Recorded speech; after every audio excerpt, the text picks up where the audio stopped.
So, good evening, friends. A very warm welcome to this evening. So, imagine a world where every story you read, from the fantastical adventures in your childhood, from the books you read as a textbook, with insightful narratives and detailing, which has shaped your understanding what you are today and what you know the world today. They simply vanish overnight. What will happen? Can you imagine a world without a book? I can't actually, because whatever I have gained small knowledge is all because of the books which we have read. So this very scenario in a way actually highlights the profound importance, significance of the day today, which is April 23rd, observed as World Book Day and also World Copyright Day. So think of the beloved book which you can recollect from your childhood, and perhaps it was the one which sparked your imaginations. It transported you to another realm of the world, and also even taught you as a valuable life for yourself, as a lesson. And now consider the author who poured their heart and soul into the crafting the book. And that's where the copyright also comes in picture. So very good evening, friends. It's a genuine pleasure to stand before you on a day that resonates deeply with the very essence of human progress and creativity. As we celebrate today a powerful duality, the enchanting world of books and the vital framework of copyright that nurtures it. It's a World Book Day. So a moment to immerse ourselves into the boundless world of knowledge, the captivating stories which we have read all through our life, and the transformative power it held within the pages of a book. And as we know, this day also holds another significant meaning, which is World Copyright Day, because it's a crucial reminder of the rights and the protection afforded to the brilliant minds behind this library of treasures. So think about every story that moves us, every poem which inspires us, and every piece of research that expands our understanding. It all originates from the dedication and the imagination of individuals like you, me, Reeta ji, and all. And therefore, the copyright provides them with the recognition and the means to sustain their work, allowing them to be for a more vibrant and cultural landscape. So as we celebrate the joy of reading and the magic of books today, let us also acknowledge and appreciate the importance of the copyright for the people who are pouring their heart in writing and safeguarding their future for storytelling, knowledge sharing, and artistic expressions. Let's delve deeper into the understanding how these two are vital aspects, the creation and the protection, both. Okay.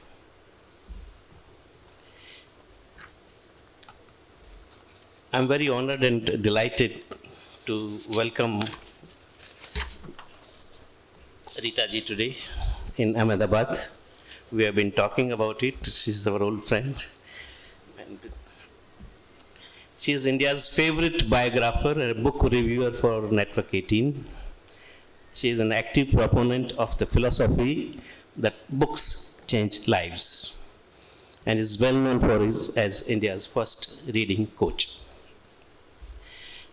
As a biographer, her book Sanjeev Kumar, the actor, one of my favorite, of course, we all loved, had a testimonial from Prime Minister Modi also. And her most recent book, which is Savitri Bai Phule, Her Life and Her Relationships, Her Legacy, is the first such book in English language, which is celebrating the contribution of India's first teacher. It was launched by Nitin Gadkari, Devendra Fadnavis, the Chief Minister, and Dr. Ramesh Mashilkar. This book is available in Marathi, Hindi, and soon it will be in Tamil also. And now, her latest book, Win the Battle of Your Mind in the Age of Social Media, scroll less, read more, which is topic for us today also, will be the most apt probably subject I could have thought, because all of us are suffering in the world of action. It has become actually distraction. And as we were talking, she will tell you how the attention span is going down, down, and down, which is making our priorities difficult. And accordingly, productivity also goes down. So, welcome, Reeta ji.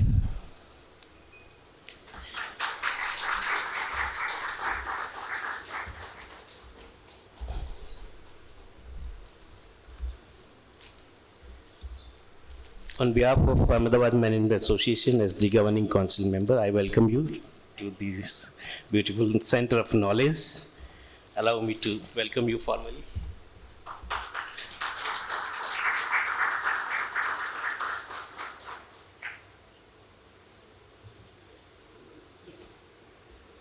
So, over to you, ma'am.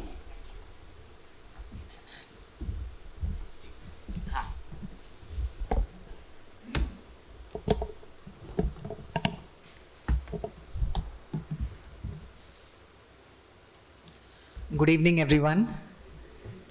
While this is being ironed out, I just want to thank each and every person here from the bottom of my heart. It takes a lot to take time out to come and be part of an event like this. And I'm incredibly grateful. And in the next 45 minutes or so, I am going to give you back something for your time. That is going to be the effort here. And I hope that whatever we discuss here, all the consensus that we come to together about reading over the next 45 minutes or so, takes us along on a wonderful journey together, and that we stay in touch with each other about reading. Is this done? Thank you. Okay. I'm going to begin with a poem. It's in the book. I scroll through endless feeds, lost in a world of non-deeds. A baby, a cat, a dance, a fleet.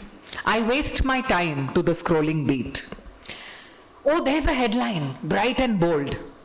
But I'll skip the details, I'm too bored.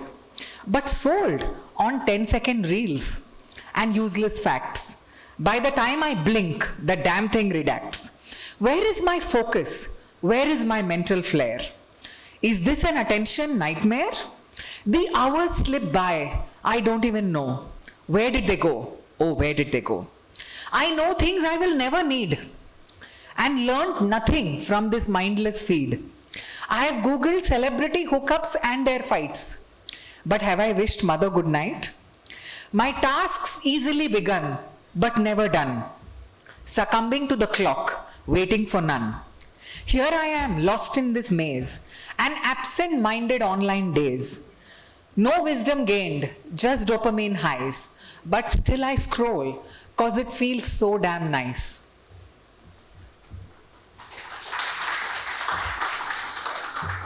I think we can all resonate with this, regardless of the age. You know, I think if we had smartphones when we were younger, we would have been in the same situation. So I think first of all, we need to stop blaming our young. Social media, digital, smartphones are genuinely addictive. So I am a reading coach because I wanted to do something about the decline of the attention spans and the reading habit. We were in denial about climate change for a very long time, correct? I don't want us to be in denial about loss of skills due to lack of reading. That is why we are all here today. I don't want us to be in denial about this, and we are going to reach some consensus at the end of the meeting today, at the end of the evening today, while we progress with the evening. And only when we are all in agreement on one point are we going to go to the second point. Fair enough? Okay. First of all, how old is the human brain? Is this better? Okay. So I really like walking around. Sailesh ji, I hope that's okay. How old is the brain? So the brain is about 600 million years old. Okay? It first came in a worm, in a small worm. And it was just some kind of a nerve cell. Okay? That's the first brain. It's really, really old. See, I really don't know how old 600 million years is. It's very difficult for me to imagine. Right? It's very difficult to comprehend, put a sense to how long was 600 million years. But yes, I am happy to conclude with all of us together that the brain is really, really old. Right? Now, how old is writing? This is significant because if nobody could read, nobody would write. Reading and writing are just 5,000 years old. Reading and writing, which happened together, are just 5,000 years old. What this means, so alphabets came into existence 5,000 years ago, right? So I am not talking about, say, something like seeing a sheep or a house and just drawing a four-legged animal or a house to represent a house. So we will come to pictorial depictions soon. Okay? Reading and writing for us as a species is 5,000 years old, which means that as compared to 600 million years, where the brain has been in existence, reading and writing is a relatively new phenomenon. We are all in agreement. That's all we are trying to establish here. Reading and writing happened much after we had a brain. But here's the thing. Has any other species even built a wheel? Any other species even built a wheel? What this means is, 5,000 years ago, when we gained the ability to read, write, and communicate with each other, we started building things. All the scientific progress, name anything, all the social progress, political awareness, right? Everything happened in the last 5,000 years after we learned to read, communicate, and share information with each other. So reading has had a massive role in our progress as a species, not in our existence as a species, but in our progress as a species, right? Did reading begin with books? No, and we will come to that. Reading did not begin with books. Okay, so reading, we need to just for a moment accept reading, writing created the ability for human beings to communicate with each other, create scientific progress, move forward as a species and make things happen. Okay, now the first human brain, we are going to go through this very quickly, was just built to move towards food. 600 million years ago, the little nerve cell inside a worm was just built to move towards food. That's it. Reading has happened after we got language, which is the top of this pyramid. We took a very long time. The brain took many iterations. The brain took many iterations before it got the gift of language. Right?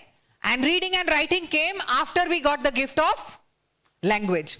So reading is the last or the ultimate ability that the brain could give itself, which is why we got it in the fag end of the brain's development. Right? Are we all in agreement with each other till this point? We got reading way after the brains existed, and reading is the last frontier of the development of the human brain as we know it today. Right? The last 15% of evolution gave us the gift of language. Now the capacity of the human brain, AI engineers will tell you this better than anyone else. Because they are not able to build it. Where is the blueprint? We saw in the previous slide about each iteration, the 5 stages of the brain, right? And language was the last. And reading came towards the end of language. How do I build this brain? How do I replicate the capacities of this brain without a blueprint?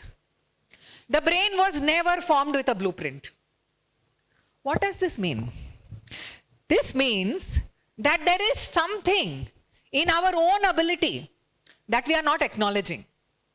कुछ बात है जो समझना जरूरी है.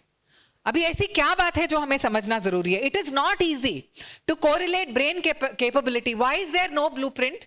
No scientist can take a diagram of the human brain and tell you this contributes to this or this contributes to this.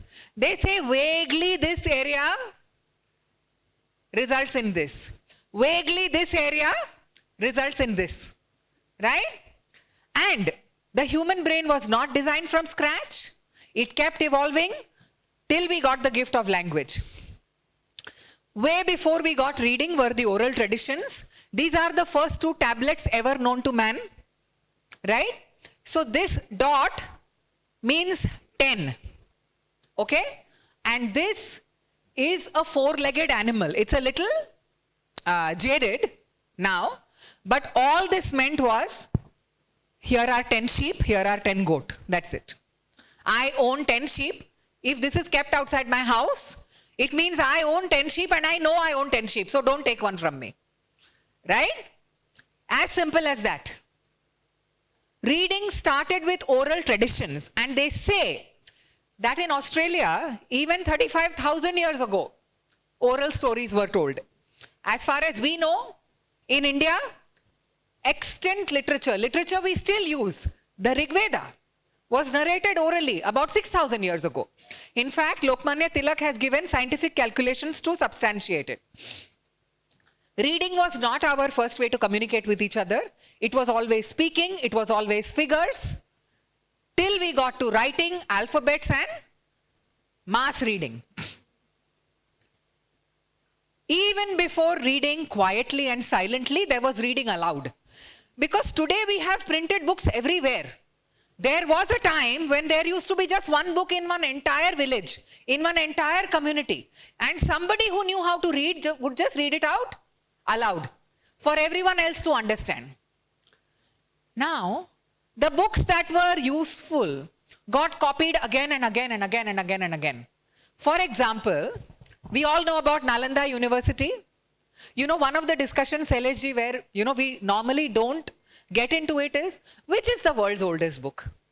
9 million books got destroyed in Nalanda. I don't know which is the world's oldest book. If anybody knows, please prove it. 9 million books. There is an empress, Wu Zetian in China. She sent her courtiers to Nalanda University. Jao sikh ke aao.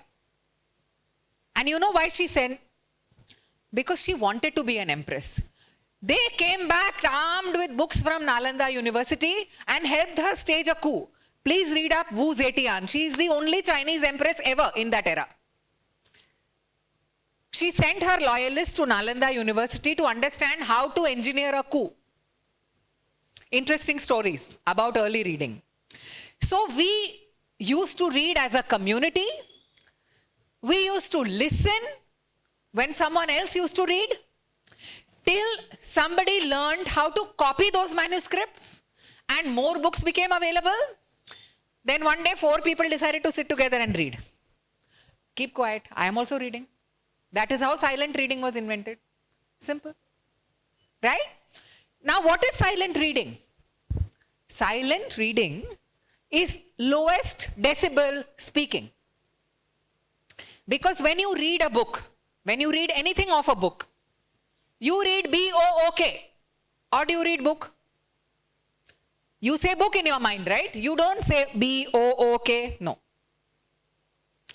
Scientists have attached sensors to the throat of readers. Readers speak.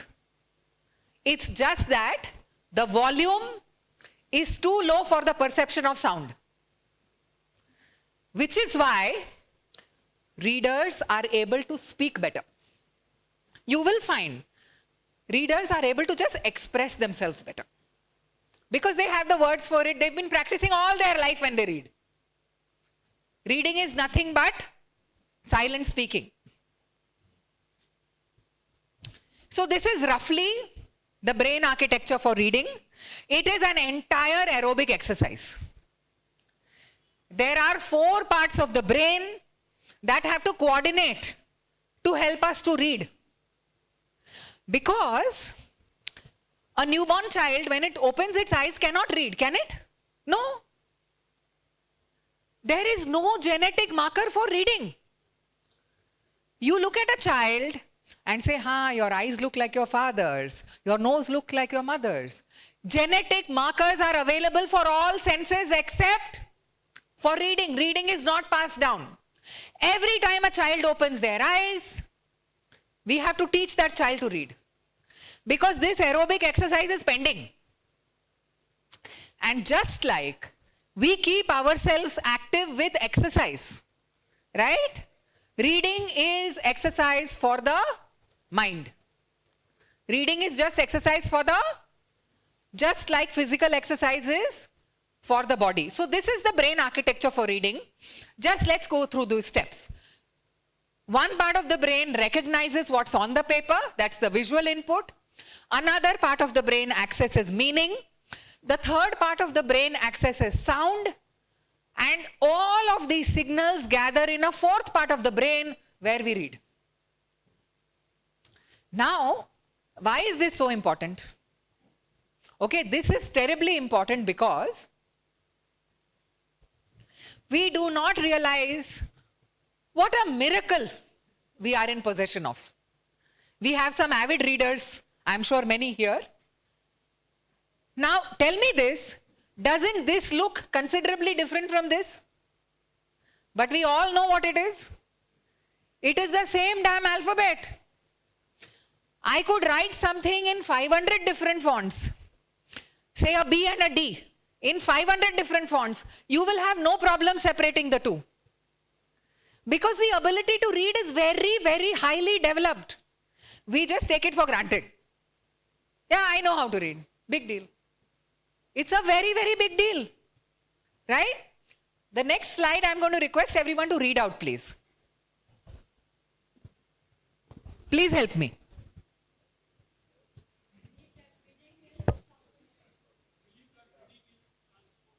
Thank you so much. Yes, reading is transformative. And we have no problems when fonts are mixed up, cases are mixed up. The ability to read is highly nuanced. Now, I'm going to request everyone to stand exactly for a minute, please. May I please request all of you to rise? It's a very small exercise. Okay. Can I request you all to hold a book in your hand? Just keep your phones down. Please hold a book in your hand. Any book. Or pretend to hold a book in your hand. Okay, just this. Focus on your hand. Focus on what's in front of you. Okay? Can you drive a car right now without moving your eyes up? Can you drive a car? Can you put clothes in the washing machine? Can you cut vegetables? Can you cook food? Can you do any other activity right now? Please sit down.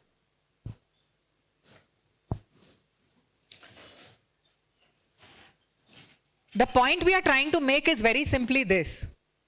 Reading is a highly focused activity. You could have driven a car. You could have put clothes in the washing machine. You could have cut vegetables. You could have cooked. If you were listening to something. Because listening by nature is a multitask activity. Reading by nature is a focused activity. Right? What you see on your screen right now is one of the massive benefits of reading. Now, the white matter in the brain is actually proven to grow when you read. 30 minutes a day. What does it help you do? It helps the left and the right hemisphere speak to each other. It helps you coordinate your responses better. It helps you with better decision making. It helps you consider different points of view. So this is one benefit of reading that we will come to again. Here's the question. And I know all of you have very good answers for this. So I'm going to request you all to chip in with answers. And we will discuss what some experts say. What happens if an entire generation does not read physical books? See, the thing is, on the face of it, everything looks okay. Sab theek lag raha hai. There is some problem under the surface. But upar se youngsters are looking smart only.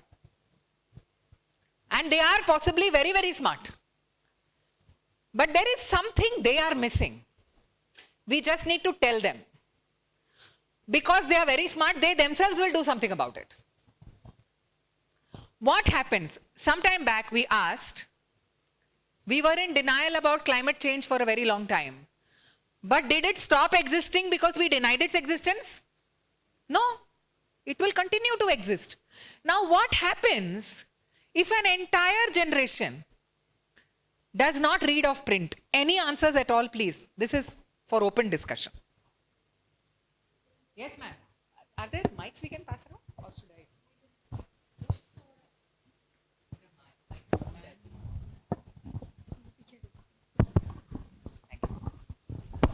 Yes, they will lose the focus, and many things which should pass on to the genes will not be there.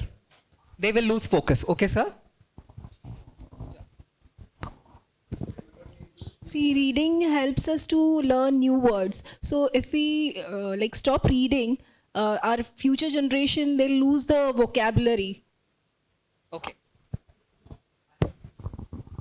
Come to ma'am and sir later. Huh. Just want to add to her point. Once you lose the vocabulary, you will also lose the power to express your own feelings. Wow. I feel reading also helps in imagination. So if one is not reading, they would not be as creative or imaginative as they should be. Wow. Beta, there's, after them, there's a, you can speak loudly, bolo. I think they will not be able to generate the emotional intelligence as if we have. Wow, thank you, ma'am. I think everyone has pretty much said the same thing. A few things which I wrote today on the World Book Day. एक तो ये because there's too much of information, that is with the young generation. They are smart, but there is an overload of excessive information which is not always correct. Now, when you read another author's book, multiple, it opens your imagination, your thought process to a very different world, and you realize you delve into the world of the authors, and you realize there's another perspective, Wow. of seeing things. Yes. You have same topic, same another place. I perspective. would write different about today's world. He will write different. Yes. And it's amazing when pretty much the same. But as you said, the vocabulary increases, our information, our thought process to see things. Wow. And to visit places which we have not been to, Sir? It's amazing. For me, it's more like the feeling. When you hold the book, the physical book, and sometimes even the smell of it. Yeah. So when you read, definitely that's connect. That connection will be lost. Yes. Yeah. Ma'am. Thank you. Hi, Nina. Good evening, ma'am, and thank you so much for this wonderful session. I think I'm coming back to what you just said. If entire generation is not reading, I think they are not writing also. Because whatever you write, you are not reading, or anybody else has written, you are not reading that. So I think everything to do with read and write. So if this entire generation, khuda na khasta aisa ho, but if they are not reading, I'm sure they are not writing, and I think Wow. that's the Wow. end. I Anyone guess. here? Sir?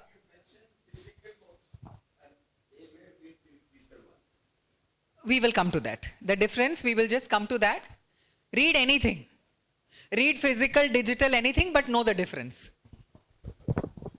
I feel, continuing to the ma'am point, Yes. we'll lose all the information. Lose information. Wow.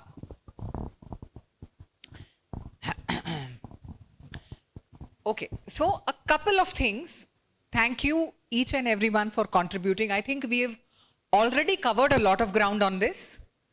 But there are some scientists who are working on this day in and day out. So we'll just learn a few perspectives from them. Any kind of app or digital world earns its money by the amount of time you spend on it, by the amount of time I spend on it. So by its very nature, they are addiction producing. Their entire engineering is around addicting you to stay on that platform for as long as possible, and they're paid a lot to do that. So all we need to do is recognize it and decide, okay, this is the amount of time I'm going to give to this. That's step number one. Step number two, every medium is going to have its costs and weaknesses.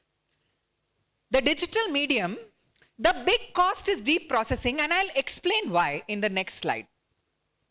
There is this incredible book, and I suggest everyone reads it. iGen, generation born between 1995 and 2012. Why today super connected kids are growing up less rebellious, more tolerant, less happy, and completely unprepared for adulthood. Rebellion was a part of youth. We all rebelled in our youth. Why are our youth not rebelling anymore? For the right reasons.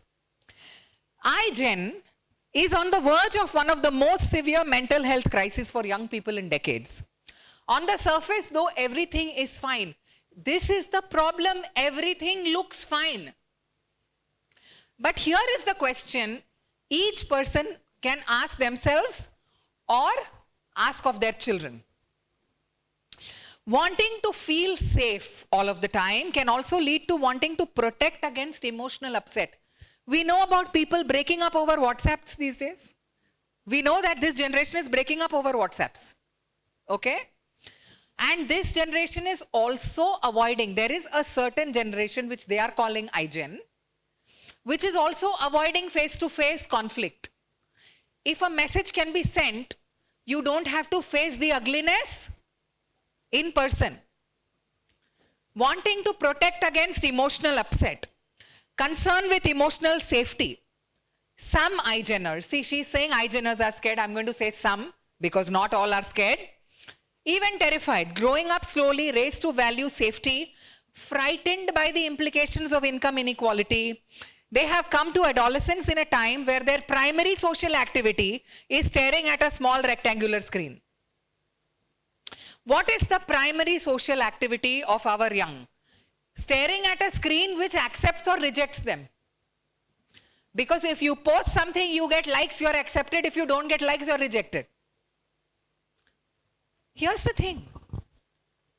Even when you send a message to someone and you have to wait for their response, there is so much anxiety. When will they respond? When will they respond? When will they respond? When will they respond? If you just pick up the book, you will forget that you even sent them a message. When the response comes, it comes. It's all right. It's absolutely all right. Do not get upset about people not responding to you. They have their own reasons. The devices we hold in our hands have extended their childhoods and isolated them from true human interaction. This is the problem. You can live your entire life online. But is that where life is to be lived? That is the question. You can avoid conflict. You can avoid difficult conversations. You can never have a fight with any human being in your whole life. Because you will quietly send messages and block people you don't like. Where is the question of conflict? It's so easy. This can include preventing bad experiences, sidestepping situations that might be uncomfortable, avoiding people with ideas different from your own. Problem. Big red flag. That's where things get dicey. Every piece of conflict or every revolution that has happened anywhere around the world, every time someone stands up to fight for their rights, it happens because you care enough to do that. Caring enough happens with human interaction with others and understanding diverse points of view. If we don't care enough, we are going to say, chalta hai, chalne do. Right?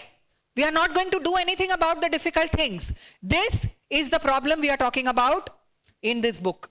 And Jean Twenge is one of the most authoritative researchers of our time who is studying. So we discussed that we got reading and writing 5,000 years ago, but we had a brain for 600 million years, right? How old is digital reading? 20 years old? How recent is it?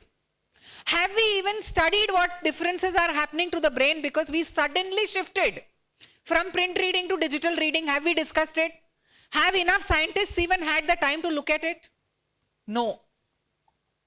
And when they do look at it, researchers like Jean Twenge are, researchers like Dr. Marianne Williamson are. That is when we will know the problem even better. The other thing is, excessive screen time triggers impulse. Impulse is action without thought. Action without consideration. Immediately jawab de diya. Right? Without considering the consequences of your actions. Excessive screen time can activate impulse part, specifically the reward system, resulting in issues with impulse control.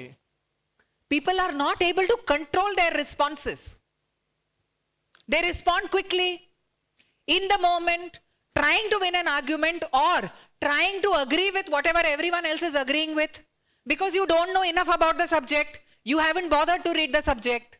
So you don't know enough, so you will agree with any consensus about that subject. Is everyone with me right now? Right? Are we all in this together? We are all understanding the consequences of this. A generation that does not consider the problems of society today, a generation that does not step forward to solve the problems we face as a civilization today, that is the problem.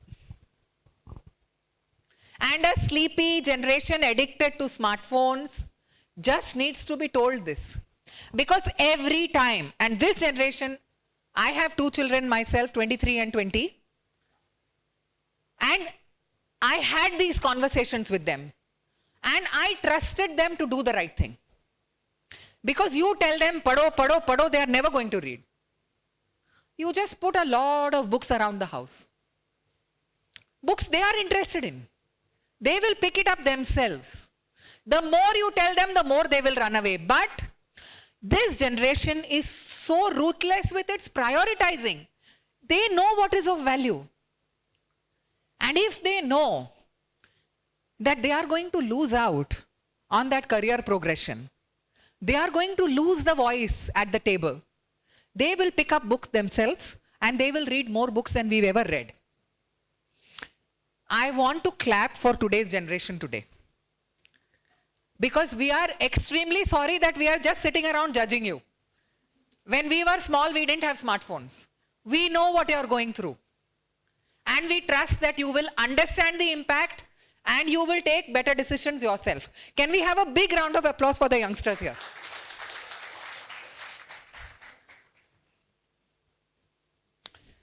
Okay, very simple. This is the neural network in the brain. We have billions, 86 billion neurons in the brain. They connect with each other. What's on the right is extremely important. The stronger a stimulus, the more strength is required to get the neuron to respond next time. So for example, a situation. Sir, your wife told you, get the washing machine repaired. You're not married. Your mother told you, get the washing machine repaired. Sorry, sir. You didn't listen the first time. Okay. You didn't listen the second time when your mama told you nicely. The third time she screamed at you. Why didn't you get the washing machine repaired? That's when you heard her. Okay, that's what happens to the brain.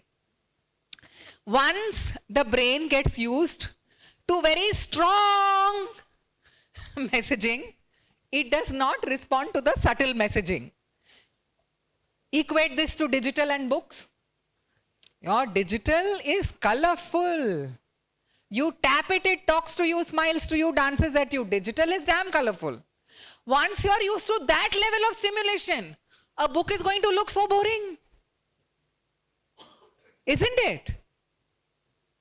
What we need to do, and a lot of this needs to happen before the age of 25, because less neurons are produced after the age of 25. It's just a biological reality. Neurogenesis slows down after the age of 25. So habits that are picked up younger, which is why we say that reading is an early childhood activity which strengthens in youth. And after 25, it's a little difficult. It's not impossible. It's just a little more difficult.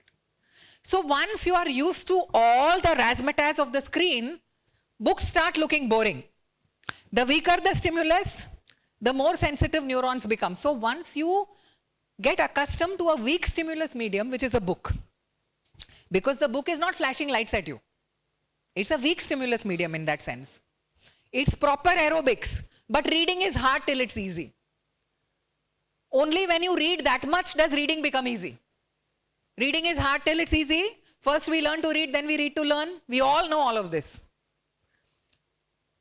It is important to have people read physical books so that they can make a distinction and respond to subtler stimuli as well. Is this making sense? We are all together? Sorry about using that example on you, sir. So quickly, these are the benefits of reading. We call them the decagonal benefits. We're just going to go through them very quickly. All of you already know them, but I'm just going to show constructing cognitive flexibility. This is just the ability to accept another person's point of view. So one of the things you need to do is just read books of authors you disagree with. Because if you only read books of authors you agree with, then how will you construct cognitive flexibility? Is there any person in the world who's going to always agree with us? No. So constructive, lots of people won't. Similarly, if you're reading a book about physics, read at least 10 different possibilities of how a theorem can be explained. Same with every subject. Right? Developing empathy. This is exactly what Dr. Jean Twenge was talking about. Just understanding the reason why another person is behaving the way they are behaving. There is an American military general who famously said that 10 books of fiction have more emotional width than our entire lifetime. Just 10 books of fiction. We look at somebody whom we don't understand, pagal hai. So weird. I don't understand this person. Why? Why do you need to understand this person? That person is that unique person.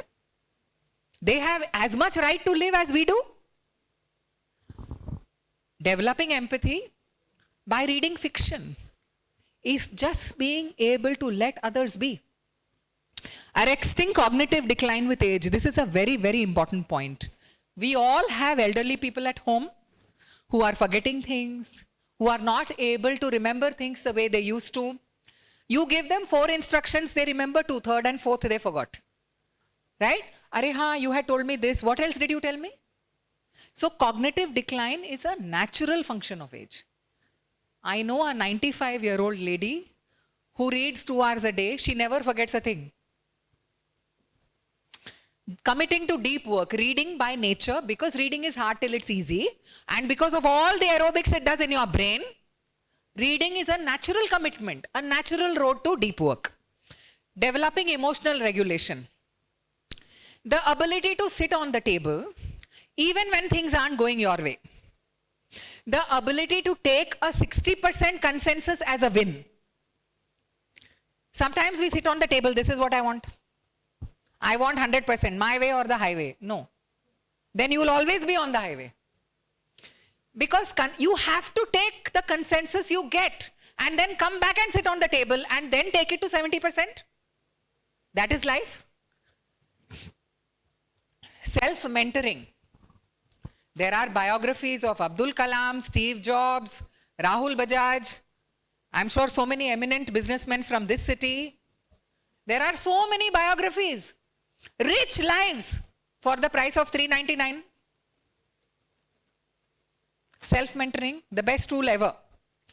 Curl up with a book, read someone's life. It is the cheapest way to teach yourself anything. Identify your mentor and go and find the book. Identify the industry you want to build a business in and go and find a book in that industry. Reading is proven to reduce stress by 68%. Massive studies. It also puts you to sleep.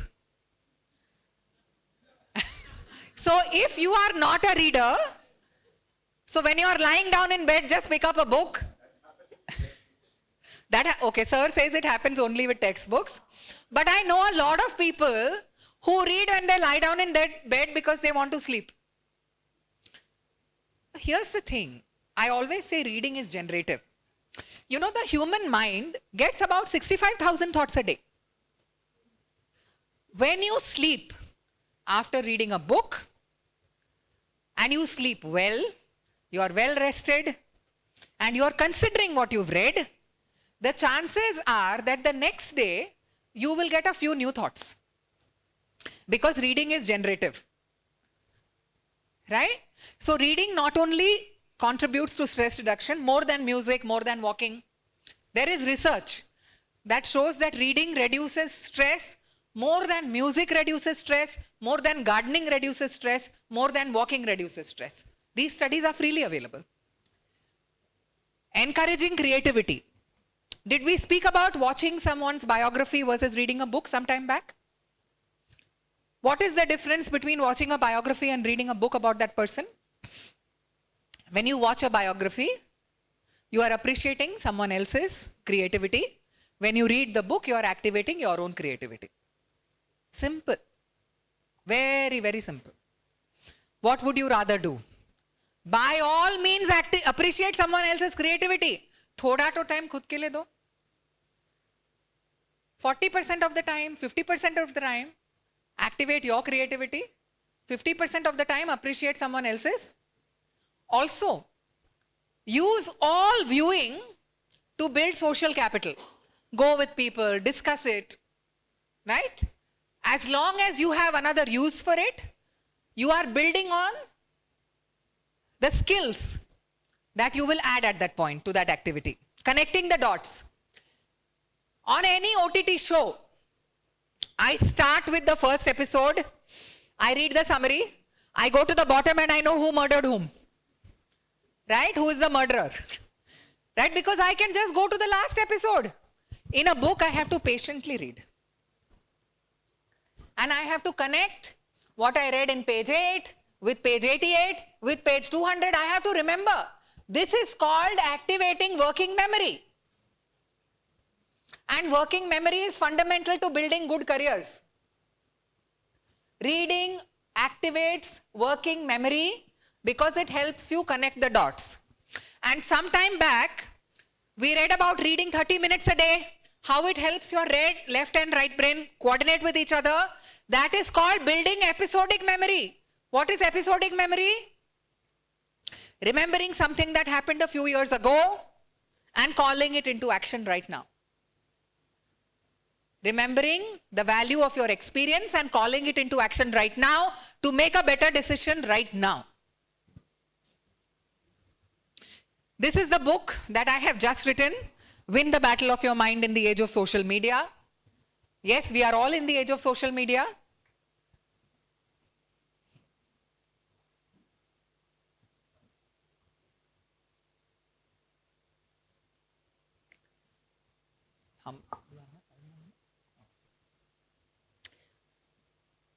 This is a diagram of a snail's brain. Not a diagram, this is a picture of a snail's brain. Of the approximately 86 billion neurons in the human brain and the hundreds and thousands of synapses associated, trillions of messages are sent and received continuously. Here's what I want you to imagine. There is a forest between your house and your office. There is a forest. Okay? But through that forest is the shortcut. Okay? You can go around it from here, you can go around it from there, but it takes longer. Okay? I take a stick and I keep the bushes to the side and I create a path. I create a path through the forest. What happens on day 1? Very difficult. What happens on day 2? Still difficult. Now 3-4 people have started following me. Arey, this is a shortcut. I also want to use it. What happens after 1 month? A path is created. Right? Because now the linkages to the path are established. This is exactly how a brain works. Certain neurons link to each other. We saw the diagram earlier where neurons build connections. This is how skills are formed. If you are a cyclist, you will cycle faster when needed. If you are a swimmer, you will swim faster when needed. If you're a reader, you will read faster when needed. And there are situations where your boss gives you 10 presentations. ये पूरा पढ़ के आओ कल meeting में. How are you going to do it? If you're a reader, you're going to read faster when needed.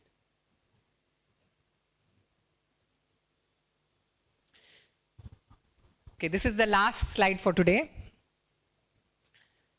When your brain is exposed to new information and you're paying attention to it, paying attention, which means that activity has your focus.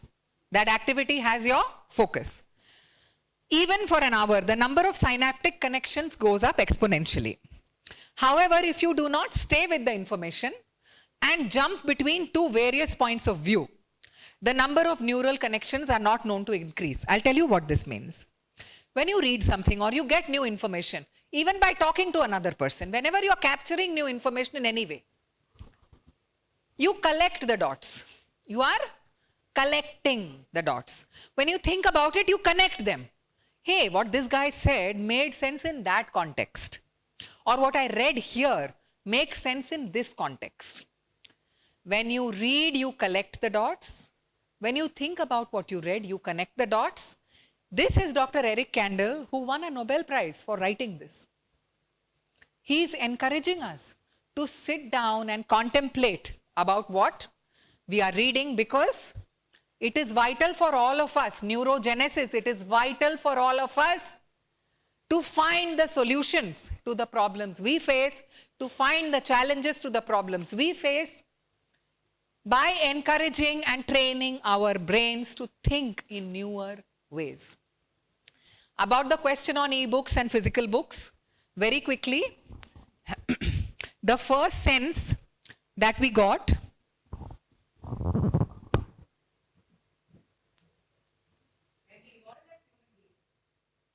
as we evolved as human beings, our first sense was touch. This is the first sense we got, okay?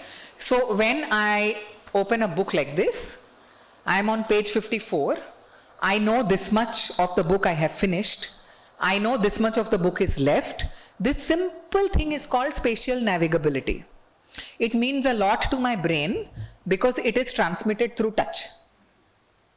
And touch is my strongest sense. Do we go and touch strangers? No. We touch family, we touch friends, right? We touch people we care about. Touch is our most primitive and strongest sense. It is our most intimate sense, even higher than taste, which is the only other intimate sense. Now, this is one aspect of spatial navigability. The other thing is, we all evolved to put survival first. So there is some sense within us which values safety. Okay? Now I read this. And I am looking, if by deep work skills you mean dedication, that's the line I'm reading. I'm on page 55. I keep the book aside and I open page 55 again. Has it gone somewhere? Oh, it's still on that same place. If by deep work skills you mean dedication, it's still in the same place. I feel safe. Whereas if I read this on a digital medium, it could go up, it could go down, it could go sideways, it could go anywhere. There is no permanence. I don't feel safe. Any learning environment that makes me feel safe makes me learn better. So this is the difference between a physical book and an e-book to start with. There are many other differences. And as far as audio as a medium is concerned, we ourselves have conducted studies where we put people in 2 classrooms.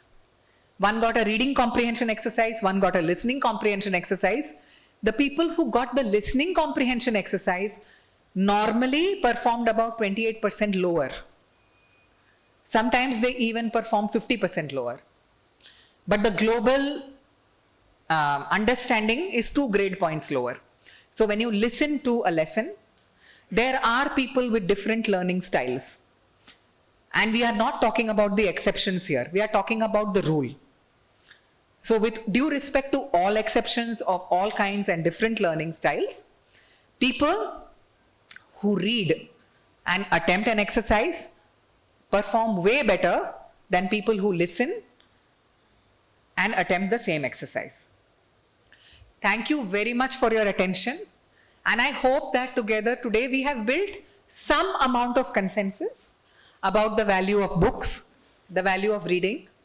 I think I have met every eye in the room, and I think that this has been an incredible audience. Thank you so much. Thank you so much. We'll keep the session open for Q&As. We have about 15 minutes. So Pooja will help us. Yeah. Open for questions.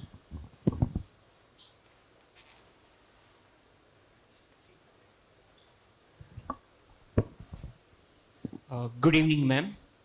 Yes, sir. I am wanting to be a bibliophile. I am a wannabe bibliophile, and I'm taking baby steps towards it.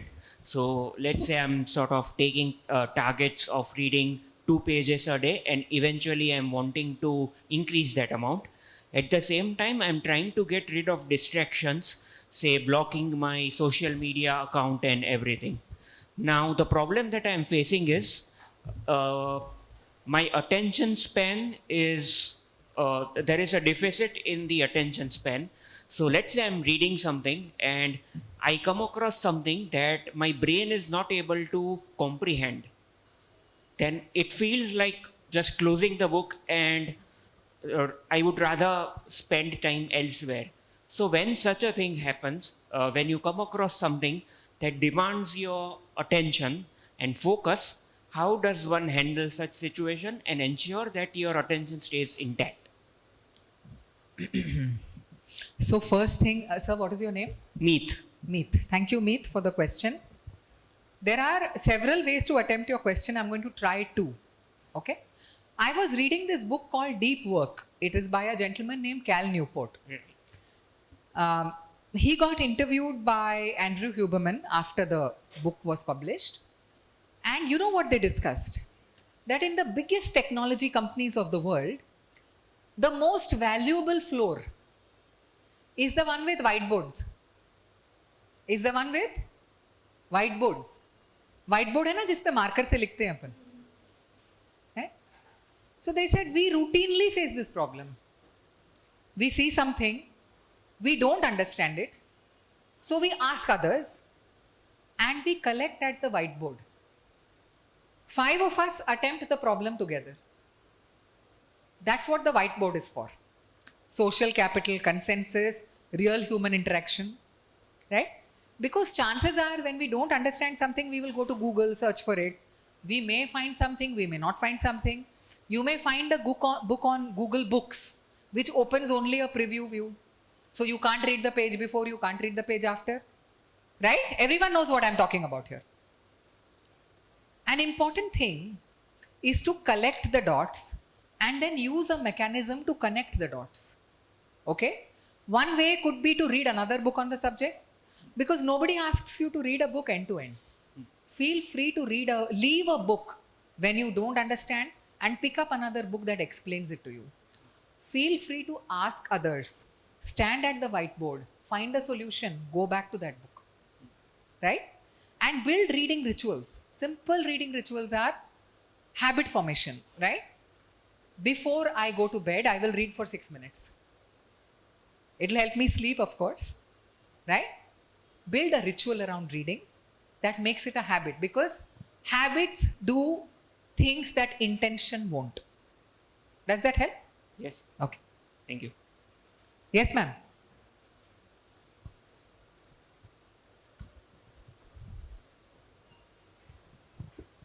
Yeah, thank you so much, ma'am, Yes, ma'am. for such a wonderful session. Thank you, ma'am. Ma'am, I have a problem while reading. Like from childhood, I used to read storybooks because that interests me, especially fairy tales and everything. Right now, I'm in this age that I read financial books, newspapers, and I read some about unconventional books, which is making me think about something out of my mind. Like it is not, it doesn't interest me, that book, but I'm trying to read that book to grow professionally. So when I used to read that book, I'm thinking about something else.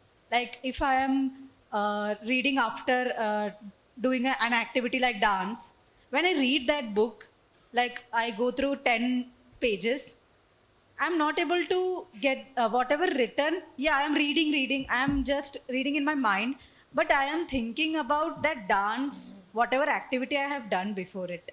I'm not fully focusing what is happening in my book, what is I am doing. I'm thinking about the dance while reading. Like I'm doing two activities in one time. That is happening right now because that doesn't interest. Because if it is a fairy tale, that is the interest that came. But it is an unconventional book. Whatever I am reading, I'm not able to focus. I'm not able to You're comprehend. reading for your profession? Yeah, Or sometimes. unconventional means what? Is it important for your job that you read that book? Yeah. Okay. So whenever I read like sometimes law book or some difficult book that I'm not able to comprehend, I try to read to grow professionally. So whenever I read that, it doesn't interest me. So what to do for that? See, there are many ways to approach what you're saying. Earlier this afternoon, Bhanuji was with me. He was talking about research in schools, about building the reading habit. One of the things that has shifted in reading, okay, is that earlier we used to allow children to read for pleasure. पढ़ो, comics पढ़ना है पढ़ो, story books पढ़ना है पढ़ो. Today, everyone is forcing children to read for results. Okay? You read what you will get results from. ये क्या है story book? Why are you reading the story book? इससे क्या होगा? Right? This is a change that is happening and I hope that we are all able to reverse this change together. First up, you should read for your own pleasure. Okay? And continue doing that. Because that will make you feel good about yourself. First of all. Okay? Secondly, the more complex things that you are not understanding or that you need to progress for your career, if you are not able to read it, okay? You can join a book club where you discuss that book. You can join a class where that book is discussed. You need to find an alternative. This doesn't mean you give up reading for pleasure. Because you read for pleasure, okay, there is another researcher named Dr. Angus Fletcher. He talks about the power of reading stories and the power of reading fiction. Okay? Fiction helps you, we discussed those 10 benefits, emotional regulation, cognitive flexibility. A lot of them are the result of reading fiction. Okay? You read for pleasure. As far as reading for career growth is concerned, find another way. Don't blame yourself. Don't feel guilty for not completing that book. Okay, because these things are not going to make you feel good. There was a lady who tried to bake a cake by reading a cookery book. Okay? And she met me like this at a session. And she said that, मेरे cakes अच्छे नहीं आ रहे. So I said, why do you feel that a book is the best medium to learn how to bake a cake? How about using YouTube for it? You use YouTube for all kinds of things. But to learn how to bake, you want to read a book. Okay? The important thing with technology is that it allows us multiple ways of reading, multiple ways of learning. So when it comes to your career, find the way of learning that fits you the best and go and adopt it. But continue reading for pleasure. You don't even know the benefits it's giving you. I hope I've helped you. Yeah. Thank you. So much.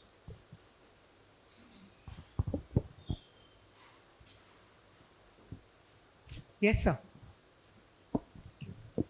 Ma'am, you have already addressed that question I'm going to ask, but I still wanted to know Sure. the deeper meaning of it. Sure. So listening, seeing and reading, all these three leads to understanding.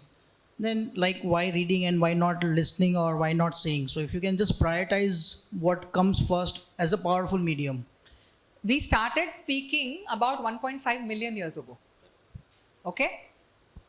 Where the brain was not as developed as it was much later when we started reading. Speaking is easy. So among the three, speaking is the easiest. Okay? Also, if I ask you to say something versus I ask you to write it down, you will think twice before you write it down. Because if you write it down, then it belongs to you. You are accountable for what you write. You can get away with saying something sometimes. Okay? Can you or can you not? Okay. So speaking came way before reading. Okay. Listening came along with speaking, just like reading came along with writing. Only when someone is there to listen will you speak. Okay. And that form, Broca's area, that development had happened 1.5 million years ago. So these two are part of primitive brain functions. Reading and writing are part of mature brain functions. Does that help you understand this better? So probably both are hand to hand? Reading and writing, yes. Speaking and listening, yes. Listening, speaking and reading, no. This is a function of a very evolved brain. Right? 1.5 million years kidhar, 5,000 years kidhar. Right? The brain had to evolve that much more. And the brain had to do a proper aerobic exercise to teach you to read. So these are very evolved cognitive activities that require in-depth processing. Yes, ma'am. Hi, ma'am. Hi. I just wanted to ask one thing that I try reading different books, but there is a problem which I face. I'm not able to remember most of the things which I feel that if I've read 10 pages, then I forget some of the points which I think I'll have to go back and read once again. So can you suggest a way to remember more while reading? I think the simplest way is to take notes. Okay. And put post-its. So say for what I do is, if I know that there is very vital information in this page, I take a post-it, give it a sticker on top, and I put it inside. So that I need to refer back to it, I know where it is. That's one thing I do. Second thing is, remember that speaking, what we just discussed, and oral communication, we got it way earlier. It is older, right? So when you read and you are collecting the dots, when you discuss it with someone and contemplate on it, you connect the dots. And when you connect the dots, you remember better than just collecting the dots. You can collect a lot of things, but only when you connect it to your own experience, to your own value, to your own episodic memory, working memory, will you remember. So try and talk to people and achieve consensus about what you've learned. Thank you, ma'am. Welcome. Yes, sir. Okay, ma'am. Sorry, sir. We'll just come to you. Thank you, ma'am, for the wonderful session. I have two things I want to ask. One is, I have been an avid reader for most of my life. So that was physical books I'm talking about. Recently, it's shifted towards digital because it's more convenient to carry around. And also it's very easy when I want to think, like for a reader mind, it goes like, I read that book and I want to read one chapter or one again. So it's more convenient. So now what I'm facing is the digital is what I'm hooked to, but I want to go back to the original medium that I started with, because it's, as we talked about, it's the touch, it's the knowing about, feeling the pages while you're reading it. So that is one. And second, I think after digital, my attention has lessened. However, I spend nights reading the books, but I cannot remember the ones that, as she spoke, remember the ones that I've read already. Like there must be so many books that's just gone, like it flies by. So like, if you could. See, nothing wrong with reading on Kindle, right? And there's nothing wrong with technology in general. Technology is a boon. Let's stop blaming technology and instead blame our use of it. Technology is amazing, right? I think what you need to do is just sharpen your axe once in a while. To increase your retention from Kindle, if you could just read a physical book 6 minutes a day, you will find that you remember what you read on Kindle even better. Right? It's like sharpening the axe before you cut the tree. The entire brain aerobics that gets activated every time your eyes fall on a word, on a page, which is fixed to a place on that page. It activates your cognitive networks. So just keep sharpening the axe. No problem with reading in digital. Because Kindle has many advantages, right? You've got 50 books in that. Right? When you travel, it's very useful. Just sharpen the axe once in a while. And don't feel guilty about Kindle. It's all right. It's better than not reading.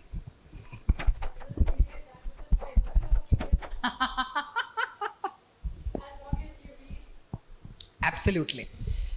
Sir wanted to ask something.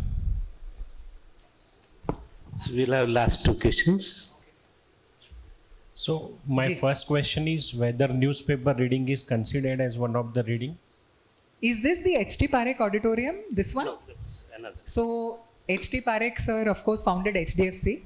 His nephew Deepak Parekh only read newspapers for 3 hours a day all his life. So please read newspapers, sir. It's in the book.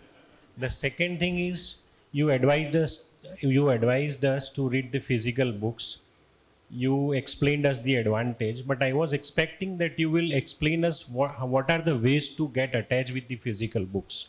That you have answered so many questions and we got so many points out of it.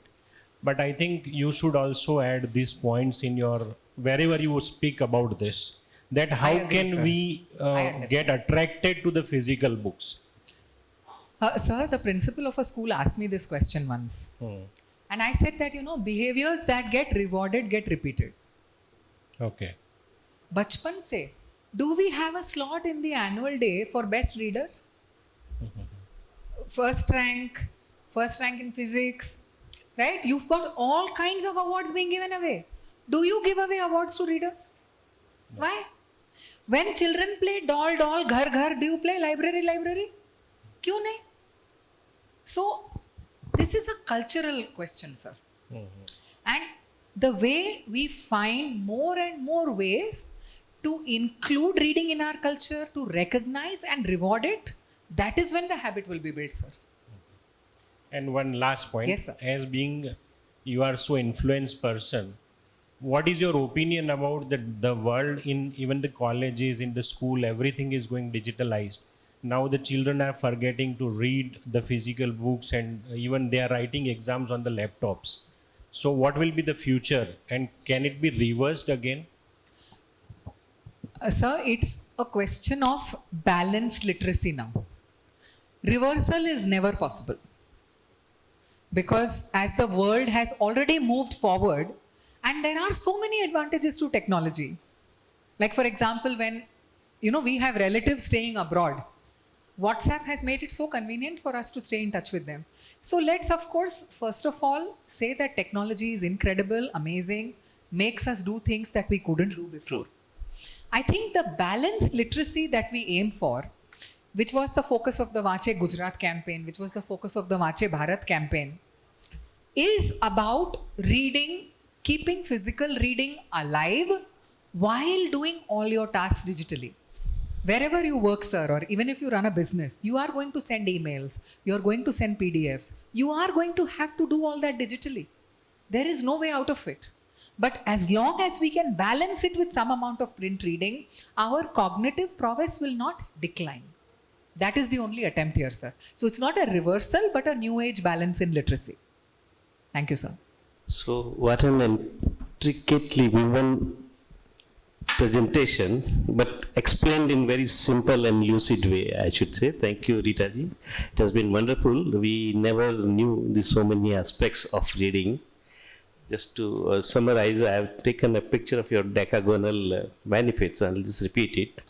So the reading has benefits in constructing cognitive flexibilities, developing empathy, arresting cognitive decline with age, committing to deep work, developing emotional regulations, self-monitoring, stress reduction, which is one of the biggest advantages I see, encouraging creativity, connecting the dots, and then perpetuating evolutionary advantage which all human beings deserve.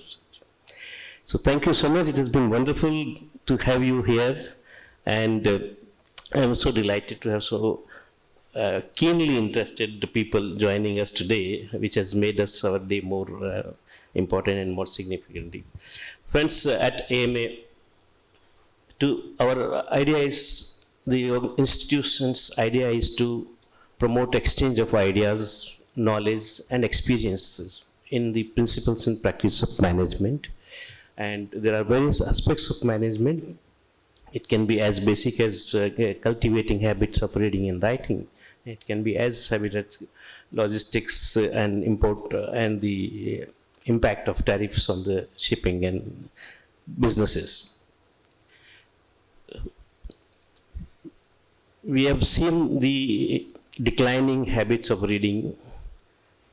One question I had in mind, which I could not ask because our friends had asked, is the digital reading is also a reading, and you have explained in somewhere in the sense. But even I myself, also being an avid reader, I see the digital reading is not leaving the impact. When I read a hard copy, there's a photographic image, and you rightly said that sentence is still there when I open page number 55. Okay.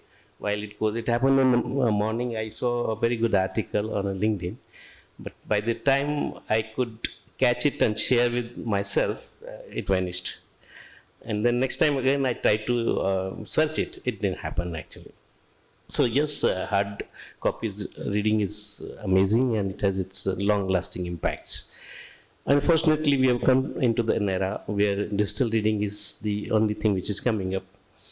Being a professional from communication field, so is you.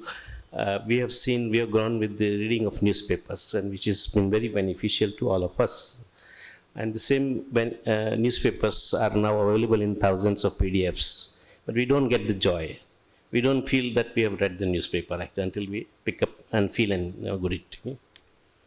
So thank you once again, and I am especially thankful to the Public Relations Society of India, PRSI Gujarat chapter, for inviting their members also to join us today. And I can see a large number of friends from PRSI joining us. So thank you, Vicky, and I invite Vicky also. Yeah. One request. Yeah, please.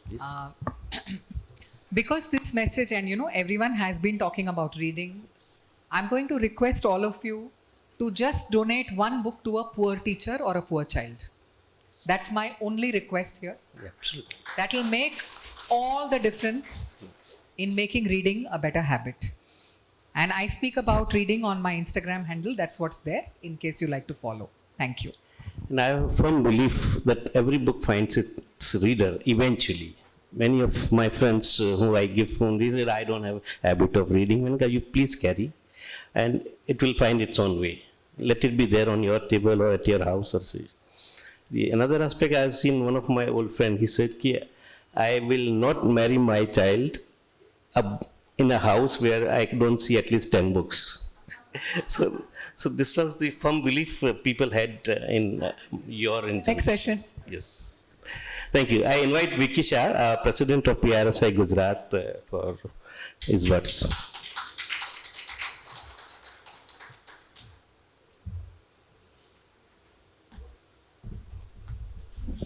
Thank you, Rekha ma'am, for coming here all the way from Mumbai and honoring us with such a great knowledge.